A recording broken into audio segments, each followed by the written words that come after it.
Terima kasih Anda sudah menonton video ini, dan terima kasih pula untuk dukungan subscribe dari Anda.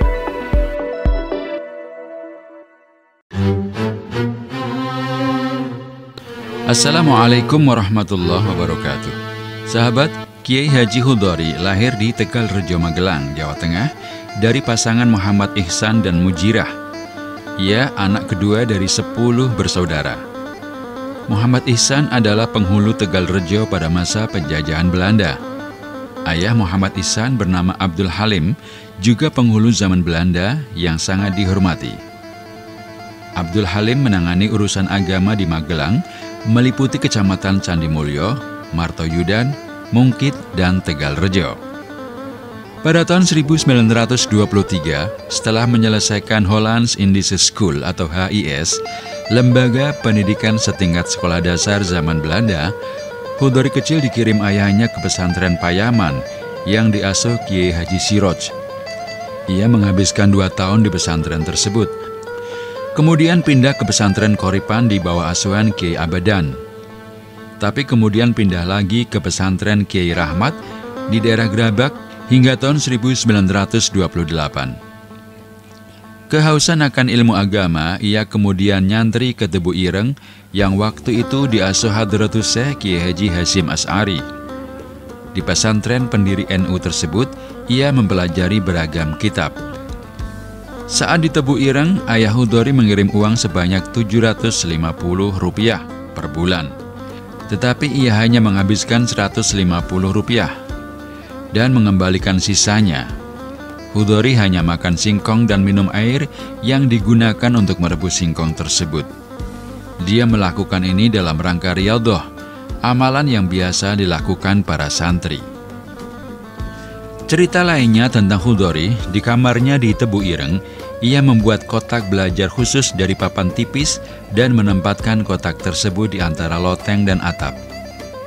Kapan saja bila ingin menghafal atau memahami pelajarannya, Hudhori naik dan duduk di atas kotak sehingga bisa berkonsentrasi dengan baik. Kotak ini sempit, tidak nyaman dan berbahaya untuk duduk. Jadi dengan kedisiplinan, dia dapat belajar setiap hari hingga tengah malam. Kapan saja tertidur sebelum tengah malam, dia menghukum dirinya sendiri dengan berpuasa pada hari berikutnya tanpa makan sahur. Kemudian pada tahun 1933, ia pindah lagi ke Bendo Pare Kediri, menjadi santri Kiai Khozin Muhajir. Di situ ia belajar fikih dan tasawuf seperti kitab Ihya Ulumuddin karya Imam Ghazali. 4 tahun berikutnya ia mengaji di pesantren Sedayu, belajar ilmu membaca Al-Quran selama 7 bulan.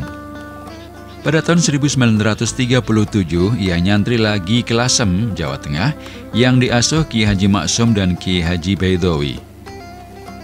Setelah menikahi putri Kiai Haji Dalhar Waju Congol, ia sempat mengajar di pesantren mertuanya tersebut. Namun mengajarkan ilmu agama di kampung halamannya adalah cita-citanya yang menggebu-gebu, sehingga ia selalu melakukan mujahadah dan meminta petunjuk Allah Subhanahu wa Ta'ala untuk niatnya itu.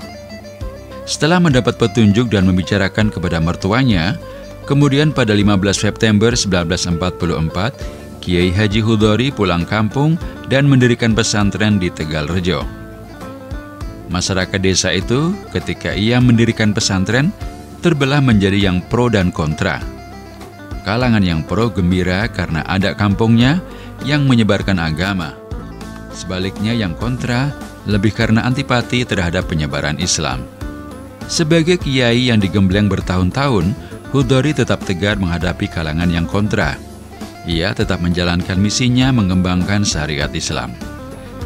Awalnya Hudhori tak memberikan nama khusus pada pesantrennya. Namun pada tahun 1947, atas saran teman-teman seperjuangannya, ia menamainya dengan Asrama Perguruan Islam atau API. Nama itu merupakan hasil istikharahnya. Dengan nama itu, ia berharap santri-santrinya kelak akan jadi api penerang umat dalam kegelapan.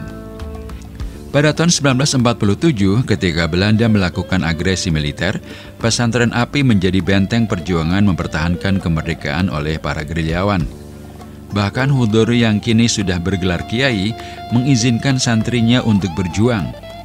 aktivitas belajar mengajar dihentikan untuk sementara waktu. Karena perjuangan itu diketahui Belanda, pesantrennya kemudian dibakar habis.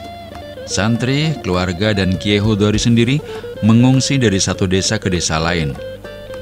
Kemudian di tahun 1949, ia kembali ke desanya dan membangun kembali pesantren. Pembangunan kali ini dibantu warga masyarakat yang telah bersimpati pada perjuangannya.